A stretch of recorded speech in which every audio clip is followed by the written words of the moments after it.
ಆತ್ಮೀಯ ಎಲ್ಲ ದ್ವಿತೀಯ ವರ್ಷದ ಕಲಾ ಮತ್ತು ವಾಣಿಜ್ಯ ವಿಭಾಗದ ವಿದ್ಯಾರ್ಥಿಗಳು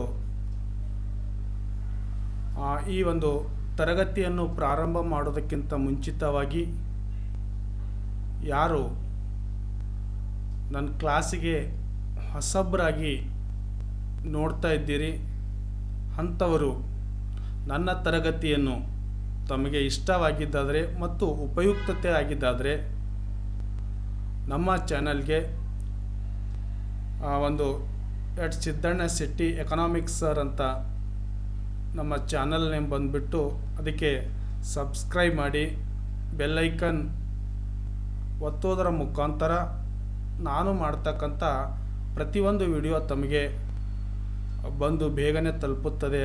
ಆತ್ಮೀಯ ವಿದ್ಯಾರ್ಥಿಗಳೇ, ಈ ಒಂದು ದ್ವಿತೀಯ PUC ಎಕನಾಮಿಕ್ಸ್ ಬ್ಲೂ ಪ್ರಿಂಟ್ 2025-26ನೇ ಸಾಲಿಂದಾಗಿರ್ತಕ್ಕಂಥದ್ದು. ಈ ಒಂದು ಬ್ಲೂ ಪ್ರಿಂಟ್ ಅಥವಾ ನೀಲಿ ನಕ್ಷೆ ತಾವು ಇದು ಫಸ್ಟಾಗಿ ಚೆನ್ನಾಗಿ ಅರ್ಥ ಮಾಡ್ಕೊಂಡಿದೆ ಆದರೆ ನೀವು ಒಂದು 50% ನಿಮ್ಮ ಸಮಸ್ಯೆಗಳಿಗೆ ಪರಿಹಾರ ಇಲ್ಲೇ ಸಿಗ್ತಕ್ಕಂಥದ್ದು. ಈ ಬ್ಲೂ ಪ್ರಿಂಟ್ದಲ್ಲಿ ನಾನು ಸೂಕ್ಷ್ಮ ಅರ್ಥಶಾಸ್ತ್ರ ಮತ್ತು ಸಮಗ್ರ ಅರ್ಥಶಾಸ್ತ್ರದ ಎರಡು ಬುಕ್ಗಳಲ್ಲಿ ತಗೊಂಡು ಬಂದಿರತಕ್ಕಂಥ ಬ್ಲೂ ಪ್ರಿಂಟು. ಇದು ಬ್ಲೂ ಪ್ರಿಂಟು ಈ ಸರ್ಕಾರನೇ ಕೊಟ್ಟಿರ್ತಕ್ಕಂಥದ್ದು. ಈ ಒಂದು ಇದರಲ್ಲಿ NCERT ಪಠ್ಯಕ್ರಮದ ಪ್ರಕಾರ ಈ ಬ್ಲೂ ಪ್ರಿಂಟನ್ನು ರಚನೆ ಆಗಿರ್ತಕ್ಕಂಥದ್ದು. ಇಲ್ಲಿ ಕ್ರಮ ಸಂಖ್ಯೆಗಳನ್ನು ನೋಡ್ತಾ ಇದ್ದೇವೆ. ಅಧ್ಯಾಯಗಳ ಹೆಸರು ಇಲ್ಲಿ ಫಸ್ಟು ಸೂಕ್ಷ್ಮ ಅರ್ಥಶಾಸ್ತ್ರದ ಅಧ್ಯಾಯಗಳ ಹೆಸರು ಮತ್ತು ಇಲ್ಲಿ ಒಟ್ಟು ಅಂಕಗಳನ್ನು ತಾವು ನೋಡ್ತಕ್ಕಂಥದ್ದು. ಫಸ್ಟ್ ಪೀಠಿಕೆ ಅಥವಾ ಇಂಟ್ರೊಡಕ್ಷನ್ ಅಂತ ಚಾಪ್ಟರ್ ಇದೆ. ಈ ಚಾಪ್ಟರ್ದಲ್ಲಿ ತಮಗೆ 6 ಅಂಕಗಳನ್ನು ವಾರ್ಷಿಕ ಪರೀಕ್ಷೆ ದೃಷ್ಟಿಯಿಂದ ಪ್ರಶ್ನೆಗಳನ್ನು ಕೇಳಲಾಗ್ತಕ್ಕಂಥದ್ದು. ಈ ಚಾಪ್ಟರ್ ಮೇಲೆ ತಮಗೆ 6 ಅಂಕಗಳನ್ನು ಒಳಗೊಂಡಿರ್ತಕ್ಕಂಥದ್ದು. ಇದಕ್ಕಿಂತ ಎರಡನೇ ಅಧ್ಯಾಯದಲ್ಲಿ ಸೂಕ್ಷ್ಮ ಅರ್ಥಶಾಸ್ತ್ರದ 2ನೇ ಅಧ್ಯಾಯದಲ್ಲಿ ಅನುಭೋಗಿಯ ವರ್ತನೆ ಸಿದ್ಧಾಂತ ಕನ್ಸ್ಯೂಮರ್ ಬಿಹೇವಿಯರ್ ಥಿಯರಿ ಅಂತ ಈ ಚಾಪ್ಟರ್ದಲ್ಲಿ ನಮಗೆ 20 ಅಂಕಗಳನ್ನು ಒಳಗೊಂಡಿರ್ತಕ್ಕಂಥದ್ದು ಈ ಅಧ್ಯಾಯದಲ್ಲಿ. ಅದೇ ರೀತಿಯಾಗಿ ಅಧ್ಯಾಯ 3ರಲ್ಲಿ ಉತ್ಪಾದನೆ ಮತ್ತು ವೆಚ್ಚ ಪ್ರೊಡಕ್ಷನ್ ಆ್ಯಂಡ್ ಕಾಸ್ಟ್ ಅಂತಕ್ಕಂಥ ಅಧ್ಯಾಯದಲ್ಲಿ 10 ಅಂಕಗಳನ್ನು ಒಳಗೊಂಡಿರ್ತಕ್ಕಂಥದ್ದು. 4ನೇ ಚಾಪ್ಟರ್ದಲ್ಲಿ ಪರಿಪೂರ್ಣ ಪೈಪೋಟಿ ಉದ್ಯಮಿ ಘಟಕಗಳ ಸಿದ್ಧಾಂತ. ಈ ಒಂದು ಅಧ್ಯಾಯದಲ್ಲಿ 11 ಅಂಕಗಳನ್ನು ಒಳಗೊಂಡಿರ್ತಕ್ಕಂಥದ್ದು ಮತ್ತು 5ನೇ ಅಧ್ಯಾಯವಾಗಿರ್ತಕ್ಕಂಥದ್ದು ಮಾರುಕಟ್ಟೆಯ ಸಮತೋಲನ. ಈ ಮಾರುಕಟ್ಟೆಯ ಸಮತೋಲನದಲ್ಲಿ 10 ಅಂಕಗಳನ್ನು ಒಳಗೊಂಡಿರ್ತಕ್ಕಂಥದ್ದು. ಈ 5 ಚಾಪ್ಟರ್ಗಳನ್ನು ಒಟ್ಟಾರೆ ಸೂಕ್ಷ್ಮ ಅರ್ಥಶಾಸ್ತ್ರದ ಅಧ್ಯಾಯಗಳನ್ನು ಒಳಗೊಂಡಿರ್ತಕ್ಕಂಥ ಈ 5 ಚಾಪ್ಟರ್ಗಳನ್ನು ಒಳಗೊಂಡಿರ್ತಕ್ಕಂಥದ್ದು. ಅದೇ ರೀತಿಯಾಗಿ ಇಲ್ಲಿ ನಿಮಗೆ ಸಮಗ್ರ ಅರ್ಥಶಾಸ್ತ್ರದ ಅಧ್ಯಯನ ಹೆಸರುಗಳಲ್ಲಿ ಯಾವ್ಯಾವ ಚಾಪ್ಟರ್ಗಳ ಮೇಲೆ ಎಷ್ಟೆಷ್ಟು ಅಂಕಗಳನ್ನು ಬರ್ತಕ್ಕಂಥದ್ದು ತಾವುಗಳನ್ನು ಗಮನಿಸಬಹುದು. 1ನೇ ಚಾಪ್ಟ್ರಲ್ಲಿ ಅಥವಾ ನೀವು ಒಂದಂತೂ ಇಟ್ಕೊಳ್ಳಿ ಅಥವಾ ಕಂಟಿನ್ಯೂ ಅಂತೂ ಹಾಗಿಲ್ಲ. 1ನೇ ಚಾಪ್ಟರ್ದಲ್ಲಿ ಇಲ್ಲಿ ಕೂಡ ಇಂಟ್ರೊಡಕ್ಷನ್ ಇದೆ. ಯಾವ ರೀತಿ ಸೂಕ್ಷ್ಮ ಅರ್ಥಶಾಸ್ತ್ರದಲ್ಲಿ ಪೀಠಿಕೆ ಇದೆನೋ ಹಾಗೆ ಸಮಗ್ರ ಅರ್ಥಶಾಸ್ತ್ರದಲ್ಲಿ ಕೂಡ ಪೀಠಿಕೆ ಇರ್ತಕ್ಕಂಥದ್ದು. ಈ ಒಂದು ಅಧ್ಯಾಯದಲ್ಲಿ 5 ಅಂಕಗಳನ್ನು ಬರ್ತಕ್ಕಂಥದ್ದು. ಅದೇ ರೀತಿಯಾಗಿ 2ನೇ ಚಾಪ್ಟ್ರು ರಾಷ್ಟ್ರೀಯ ವರಮಾನದ ಲೆಕ್ಕಾಚಾರ. ಈ ರಾಷ್ಟ್ರೀಯ ವರಮಾನ ಲೆಕ್ಕಾಚಾರದಲ್ಲಿ 17 ಮಾರ್ಕ್ಸ್ಗಳನ್ನು ಬರ್ತಕ್ಕಂಥದ್ದು. ಅದೇ ರೀತಿಯಾಗಿ 3ನೇ ಅಧ್ಯಾಯ ಹಣ ಮತ್ತು ಬ್ಯಾಂಕಿಂಗ್. ಈ ಒಂದು ಅಧ್ಯಾಯದಲ್ಲಿ 12 ಮಾರ್ಕ್ಸ್ಗಳು. 4ನೇ ಅಧ್ಯಾಯ ಆದಾಯ ಮತ್ತು ಉದ್ಯೋಗದ ನಿರ್ಧಾರದಲ್ಲಿ 8 ಅಂಕಗಳನ್ನು ಬರ್ತಕ್ಕಂಥದ್ದು. ಅಧ್ಯಾಯ 5 ಸರ್ಕಾರದ ಮುಂಗಡ ಪತ್ರ ಮತ್ತು ಆರ್ಥಿಕತೆ. ಈ ಚಾಪ್ಟರ್ ಮೇಲೆ 10 ಅಂಕಗಳನ್ನು ಬರ್ತಕ್ಕಂಥದ್ದು. ಅದೇ ರೀತಿ ಅಧ್ಯಾಯ 6 ಈ ಚಾಪ್ಟರ್ ಮೇಲೆ ಮುಕ್ತ ಆರ್ಥಿಕತೆ ಸಮಗ್ರ ಅರ್ಥಶಾಸ್ತ್ರ. ಒಟ್ಟು 12 ಅಂಕಗಳನ್ನು ಬರ್ತಕ್ಕಂಥದ್ದು. ಈ ಒಟ್ಟು ಅಂಕಗಳನ್ನು ನಾವು ಕೂಡಿಸಿದಾಗ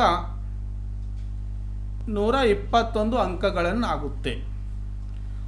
ಈ 121 ಅಂಕಗಳನ್ನು ತಾವುಗಳು ಸರ್ ಪ್ರಶ್ನೆ ಇಲ್ಲಿ ತಮಗೆ ಕನ್ಫ್ಯೂಸ್ ಆಗ್ಬೋದು.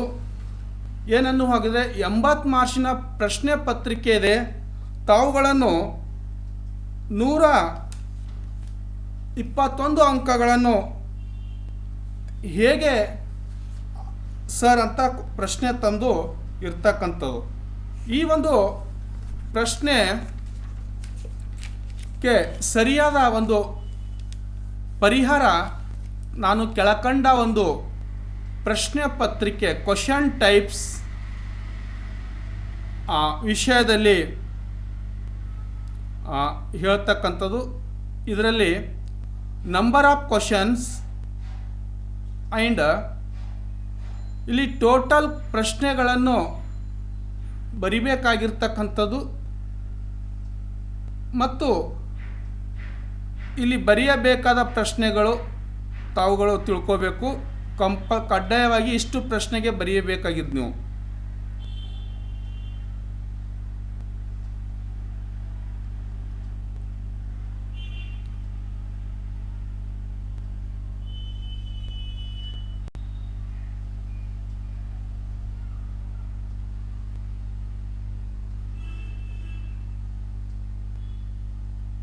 ಬರೆಯಬೇಕಾಗಿದ್ದವು ಇವು 2 ಕಾಲಮ್ನ ಖುಲ್ಲ ಇಟ್ಟಿದ್ದು ಏನಿದಿಲ್ಲ ಕಂಪಲ್ಸರಿ ಬರೆಯಬೇಕಾಗಿರ್ತಕ್ಕಂಥ ಪ್ರಶ್ನೆ ಇದು.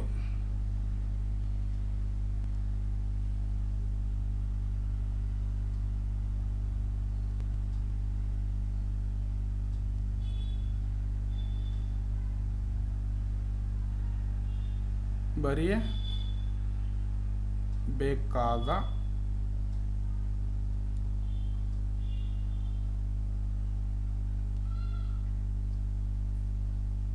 ಪ್ರಶ್ನೆ ಅಥವಾ ಕ್ವಶನ್.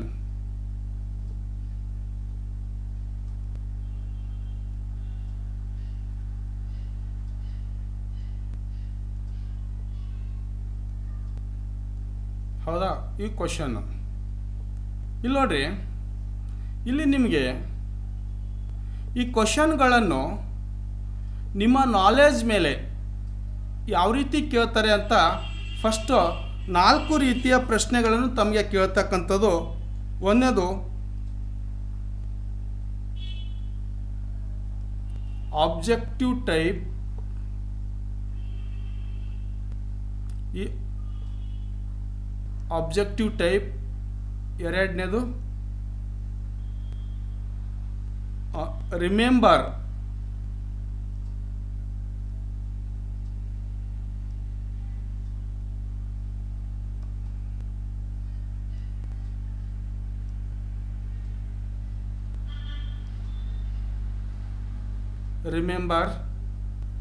ಮೂರನೇದು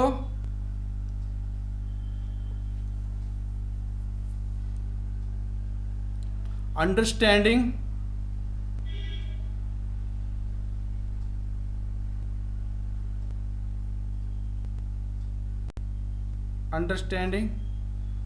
ನಾಲ್ಕನೇದು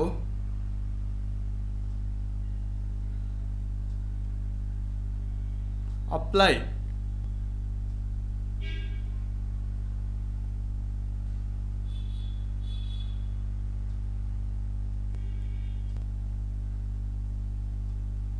ಈ ಅಪ್ಲೈ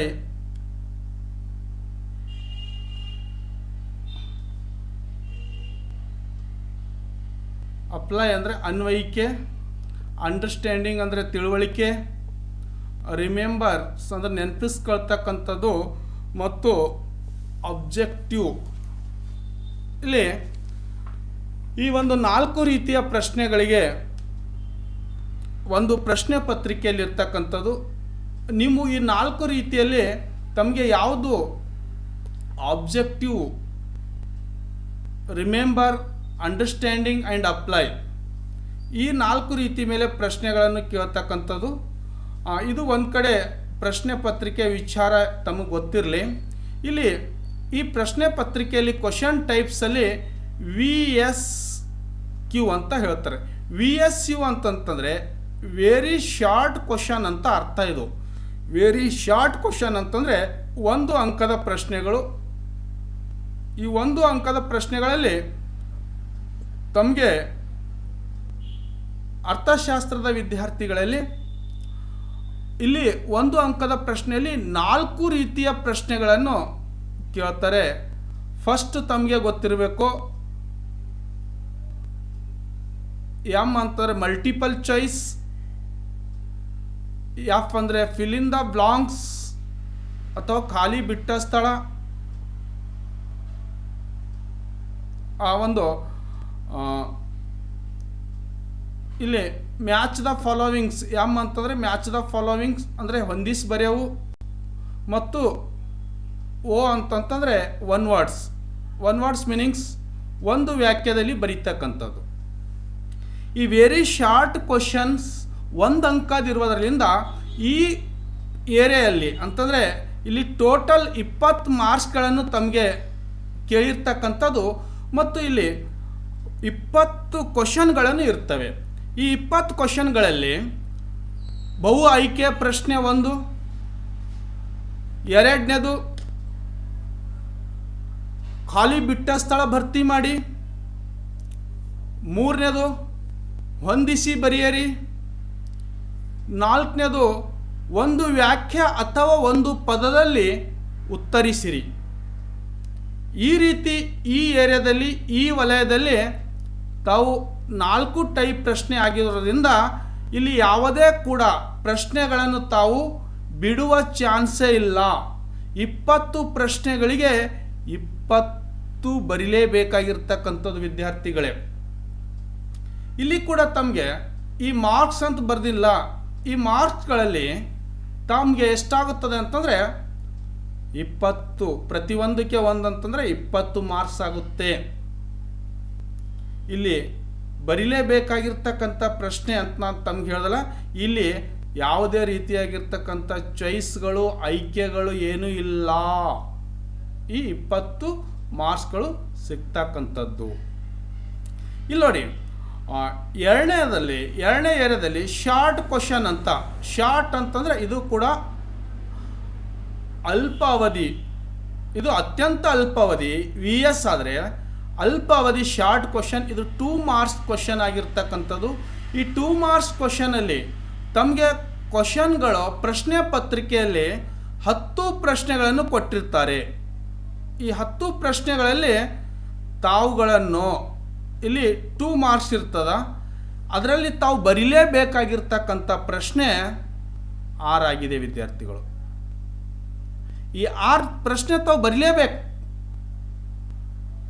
ಇಲ್ಲಿ ಬಿಡ್ತಕ್ಕಂಥ ಚಾನ್ಸೇ ಎಷ್ಟಿದೆ ಅಂತಂದರೆ 4 ತಾವು ಬಿಡ್ಬೋದು. ಈ 4 ಏನಿದೆ ಅಂತಂತಂದರೆ ತಾವು ಹೆಚ್ಚುವರಿ ಪ್ರಶ್ನೆ ಆಗಿರ್ತದೆ. 10ರಲ್ಲಿ 6 ಬರಿಬೇಕು, 4 ಬಿಡಬೇಕು. ಇಲ್ಲಿ ಅಂತಂದರೆ ಈ 10 2 20 ಟೋಟಲ್ ಮಾರ್ಕ್ಸ್ 20 ಕೊಟ್ಟಿರ್ತಾರೆ ಅವರು. ಆದರೆ ಇಲ್ಲಿ ನಾವು ಬರಿಬೇಕಾಗಿದ್ದು 6 ಪ್ರಶ್ನೆ ಬರೀತೇವೋ, ಆ ಕಾರಣಕ್ಕಾಗಿ 6 ಎರಡಲೇ 2 ಮಾರ್ಕ್ಸ್ ಕ್ವಶನ್ ಹೌದಿಲ್ಲ, 6 ಎರಡಲೇ ಎಷ್ಟು 12 ಮಾರ್ಕ್ಸು ತಾವು ಆಗಿರ್ತಕ್ಕಂಥದ್ದು. ಇದು ಶಾರ್ಟ್ ಕ್ವಶನ್ದಲ್ಲಿ ಬರ್ತಕ್ಕಂಥದ್ದು. ಮತ್ತು ಇ ಕ್ಯೂ ಅಂತಂತಂದರೆ ಎಸ್ ಎ ಟೈಪ್ ಕ್ವಶನ್. ಇಲ್ಲಿ 4 ಮಾರ್ಕ್ಸ್ ಇದೆ. ಎಸ್ ಎ ಟೈಪ್ ಅಂತಂದರೆ ವಿವರಣಾತ್ಮಕವಾಗಿ ಬರಿಬೇಕಾಗಿರ್ತಕ್ಕಂಥ ಪ್ರಶ್ನೆ. ಇದಕ್ಕೆ 4 ಅಂಕಗಳನ್ನು ಈ ಪ್ರಶ್ನೆಯಲ್ಲಿ ಕೊಟ್ಟಿರ್ತಕ್ಕಂಥದ್ದು. ವಿವರಣಾತ್ಮಕವಾಗಿ ಬರೀತಕ್ಕಂಥ ಪ್ರಶ್ನೆ.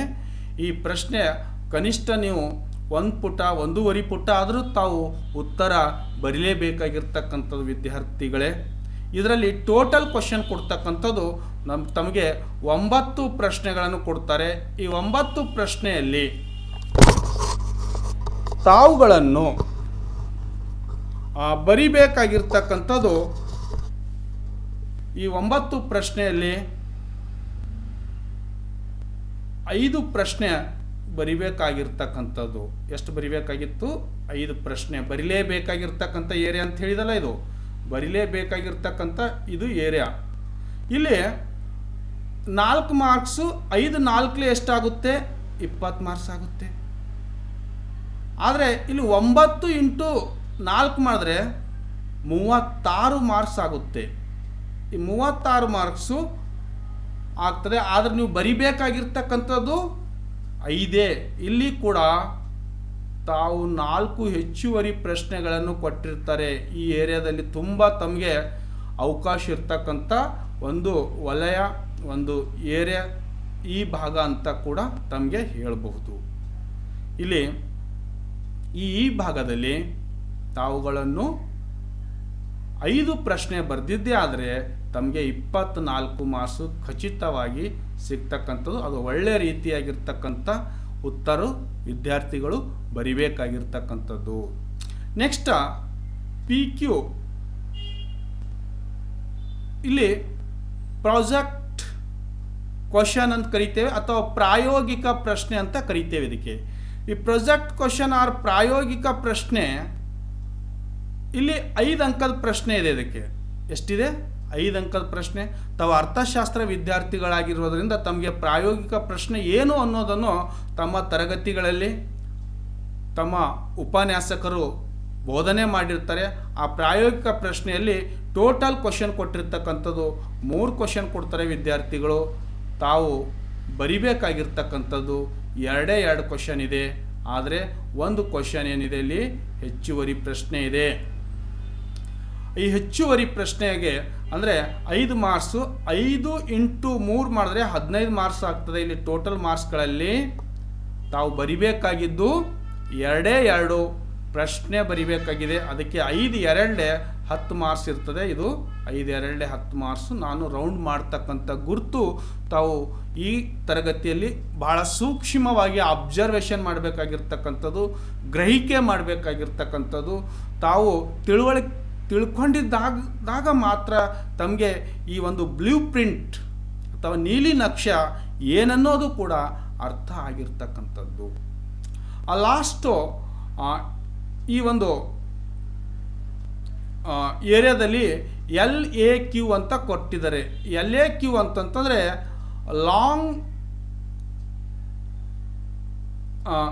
ಲಾಂಗ್ ಎಸ್ಸೆ ಟೈಪ್ ಕ್ವಶನ್ ಅಂತ ಇಲ್ಲಿ ಕೇಳಿರ್ತಕ್ಕಂಥದ್ದು. ಲಾಂಗ್ ಇಲ್ಲಿ ಬರಿಬೇಕಾಗಿರ್ತಕ್ಕಂಥದ್ದು ಅಲ್ಲಿ ಮಿಸ್ಟೇಕ್ ಆಗಿದೆ. Long essay type question. ಈ ಲಾಂಗ್ ಎಸ್ಸೆ ಟೈಪ್ ಕ್ವಶನ್ದಲ್ಲಿ ಅರ್ಥಶಾಸ್ತ್ರದಲ್ಲಿ 6 ಮಾರ್ಕ್ಸ್ಗಳಿರ್ತವೆ. ಈ ಬೇರೆ ಬೇರೆ ವಿಷಯಗಳಲ್ಲಿ ನೋಡಿದಂತಂದರೆ ಕೆಲವೊಂದು 10 ಮಾರ್ಕ್ಸ್ಗಳಿರ್ತವೆ. ಆದರೆ ನಾನು ಎಕನಾಮಿಕ್ಸ್ ಬ್ಲೂ ಪ್ರಿಂಟ್ದಲ್ಲಿ ಕೇವಲ ಗರಿಷ್ಠ 6 ಅಂಕಗಳನ್ನು ಪ್ರಶ್ನೆ ಕೇಳಿರ್ತಕ್ಕಂಥದ್ದು. ಇಲ್ಲಿ ತಮಗೆ 5 ಪ್ರಶ್ನೆಗಳನ್ನು ಕೊಟ್ಟಿರ್ತಾರೆ ಪ್ರಶ್ನೆ ಪತ್ರಿಕೆಯಲ್ಲಿ. ಎಷ್ಟು ಪ್ರಶ್ನೆ? 5 ಪ್ರಶ್ನೆ ಕೊಟ್ಟಿರ್ತಾರೆ. 5ರಲ್ಲಿ ತಾವು ಬರಿಬೇಕಾಗಿರ್ತಕ್ಕಂಥದ್ದು ಕೇವಲ 3 ಪ್ರಶ್ನೆ. ಎಷ್ಟು ಬರಿಬೇಕಾಗಿದ್ದು? 3 ಪ್ರಶ್ನೆ. ಇಲ್ಲಿ ನೋಡಿ 6 5ಲೇ 30 ಆಗ್ತದೆ. ಟೋಟಲ್ ಪ್ರಶ್ನೆ ಪತ್ರಿಕೆಯಲ್ಲಿ ಮಾರ್ಕ್ಸ್ ಕೊಟ್ಟಿರ್ತಕ್ಕಂಥದ್ದು 30. ಆದರೆ ನೀವು ಪರೀಕ್ಷೆ ಬರೆದು ತಗೊಳ್ಬೇಕಾಗಿರ್ತಕ್ಕಂಥದ್ದು ಕೇವಲ 3 ಅಲ್ಲಿ ಹೆಚ್ಚುವರಿ ಎಷ್ಟು ಕೊಟ್ಟಿದ್ದಾನೆ, 2 ಪ್ರಶ್ನೆಗಳನ್ನು ಹೆಚ್ಚುವರಿ ಕೊಟ್ಟಿದ್ದಾನೆ. ಆ ಕಾರಣಕ್ಕಾಗಿ 3 ಇಂಟು 6 18 ಮಾರ್ಕ್ಸ್ಗಳನ್ನು ಈ ಒಂದು ಏರಿಯಾದಲ್ಲಿ ಅಂದರೆ ಲಾಂಗ್ ಎಸ್ಸೆ ಟೈಪ್ ಕ್ವಶನ್ ಭಾಳ ಇಲ್ಲಿ ಸುಮಾರು 2.5 ಪುಟನೂ ಆಗಬಹುದು ಅಂಥ ಪ್ರಶ್ನೆಗಳನ್ನು ತಾವು ಈ ಲಾಂಗ್ ರನ್ ಎಸ್ಸೆ ಟೈಪ್ ಕ್ವಶನ್ದಲ್ಲಿ ಬರಿಬೇಕಾಗಿರ್ತಕ್ಕಂಥದ್ದು. ಈ ರೀತಿ ತಮ್ಮ ಒಂದು ಬ್ಲೂ ಪ್ರಿಂಟ್ ಪ್ರಶ್ನೆ ಪತ್ರಿಕೆ ಈ ರೀತಿ ಆಗಿರ್ತಕ್ಕಂಥದ್ದು. ವಿದ್ಯಾರ್ಥಿಗಳಿಗೆ ನಾನು ನಿಮಗೆ ಒಂದು ಕ್ವಶನ್ ಆಗಿತ್ತು, ಲಾಸ್ಟ್ ಏನು ಕ್ವಶನ್ ಆಗಿತ್ತು ಅಂತಂದರೆ, sir 121 marks total micro economics and macro ಎಕನಾಮಿಕ್ಸಲ್ಲಿ ಹೇಳಿದಿರಲ್ರಿ ಅಂತ ನಿಮ್ಮ ಪ್ರಶ್ನೆ ಇದ್ದಿತ್ತು. ಫಸ್ಟಿಗೆ ಸ್ಟಾರ್ಟ್ ನೋಡುವಾಗ ಇಲ್ಲಿ ಎಮ್ ಅಂತಂದರೆ ಮೈಕ್ರೋ, ಇನ್ನೊಂದು ಎಮ್ ಅಂತಂದರೆ ಮ್ಯಾಕ್ರೋ. ಅಂದರೆ ಸೂಕ್ಷ್ಮ ಅರ್ಥಶಾಸ್ತ್ರ ಮತ್ತು ಸಮಗ್ರ ಅರ್ಥಶಾಸ್ತ್ರ ಎರಡನ್ನು ಕೂಡಿಕೊಂಡು ಆ ಒಂದು ಟೋಟಲ್ ಪ್ರಶ್ನೆಗಳಿಗೆ ಅಂತಂದರೆ 47 ಪ್ರಶ್ನೆಗಳಿವೆ. ಇಲ್ಲಿ ಟೋಟಲ್ ಎಷ್ಟಿದೆ, ನಂಬರ್ ಆಫ್ ಕ್ವಶನ್ ಪ್ರಶ್ನೆ ಪತ್ರಿಕೆಯಲ್ಲಿ ಟೋಟಲ್ ಪ್ರಶ್ನೆ ಬರೋದು 47 ಪ್ರಶ್ನೆ ಇದೆ. ಆ 47 ಪ್ರಶ್ನೆಗಳನ್ನು ಅದಕ್ಕೆ ಮಾರ್ಕ್ಸ್ಗಳನ್ನು ಇಂಟು ಮಾಡಿದಾಗ ಟೋಟಲ್ ಮಾರ್ಕ್ಸು 121 ಆಗ್ತದೆ. ಈ 121 ಮಾರ್ಕ್ಸು ಪ್ರಶ್ನೆ ಪತ್ರಿಕೆಯಲ್ಲಿ ಇರಬಹುದು, ಆದರೆ ನೀವು ಅಷ್ಟು ಬರಿಬೇಕಾಗಿಲ್ಲ. ನೀವು ಬರಿಬೇಕಾಗಿದ್ದು ನೀವು ಕೇವಲ 36 ಪ್ರಶ್ನೆಗಳಿಗೆ ವಿದ್ಯಾರ್ಥಿಗಳೇ, ಕೇವಲ 36 ಪ್ರಶ್ನೆಗಳಿಗೆ. ಈ 36 ಪ್ರಶ್ನೆ ತಾವು ಬರೆದಿದ್ದೇ ಆದರೆ ಕರೆಕ್ಟು, ಯಾವುದೇ ಉತ್ತರಗಳನ್ನು ತಪ್ಪು ಉತ್ತರಗಳನ್ನು ಬರಿಲಾರ್ದೇ ಎಲ್ಲನೂ ಕೂಡ ಸರಿಯಾಗಿ ಕ್ರಮಬದ್ಧವಾಗಿ ಶಿಸ್ತುಬದ್ಧವಾಗಿ ನಿಮ್ಮ ಪ್ರಶ್ನೆ ಪತ್ರಿಕೆ ಅಲ್ಲಿರ್ತಕ್ಕಂಥ ಪ್ರಶ್ನೆ ನಂಬರನ್ನು ಹಾಕಿ ಅದಕ್ಕೆ ಸರಿಯಾದಂಥ ಉತ್ತರಗಳನ್ನು ತಾವು ಬರೆದಿದ್ದೇ ಆದರೆ ಇಲ್ಲಿ 36 ಪ್ರಶ್ನೆ ನೀವು ಬರಿಬೇಕಾಗಿರ್ತಕ್ಕಂಥದ್ದು.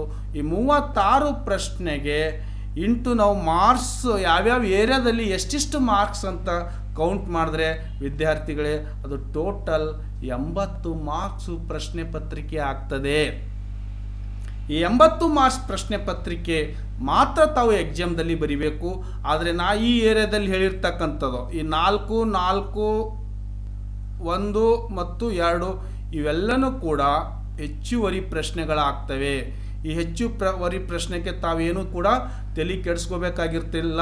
ಎಷ್ಟು ಹೆಚ್ಚುವರಿ ಪ್ರಶ್ನೆ ಆಗ್ತದೆ ಅಂತಂತಂದರೆ 11 ಪ್ರಶ್ನೆಗಳನ್ನು ಹೆಚ್ಚುವರಿ ಆಗ್ತದೆ. ಈ 11 ಪ್ರಶ್ನೆ ಯಾವ ರೀತಿಯೂ ಕೂಡ ನೀವು ಕ್ಯಾಲ್ಕುಲೇಷನ್ ಮಾಡಿರಿ. 47ರಲ್ಲಿ 11 ಮೈನಸ್ ಮಾಡಿದ್ರೆ 36 ಬರ್ತದೆ. ಅದೇ ರೀತಿ ಈ 121 ಅಂಕಗಳಿರ್ತಾವಲ್ಲ, ಈ 121 ಅಂಕಗಳು ನಿಮ್ಮ ಪ್ರಶ್ನೆ ಪತ್ರಿಕೆಯಲ್ಲಿ ಇರ್ತದೆ. ಆದರೆ ತಾವು ಪರೀಕ್ಷೆಯಲ್ಲಿ ಬರಿಬೇಕಾಗಿರ್ತಕ್ಕಂಥದ್ದು 80 ಮಾರ್ಕ್ಸಿನ ಅಂಕಗಳು. ಈ 80 ಮಾರ್ಕ್ಸಿನ ಅಂಕಗಳು ತಾವು ಸರಿಯಾದ ಸಮಯಕ್ಕೆ ತಾವು ಪ್ರಶ್ನೆ ಪತ್ರಿಕೆ ಕೊಟ್ಟ ತಕ್ಷಣ ಪ್ರಶ್ನೆಗಳನ್ನು ಚೆನ್ನಾಗಿ ಫಸ್ಟು ಓದಲಿಕ್ಕೂ ಕೂಡ 10 ನಿಮಿಷ 15 ನಿಮಿಷ ಟೈಮ್ ಕೊಟ್ಟಿರ್ತಾರೆ.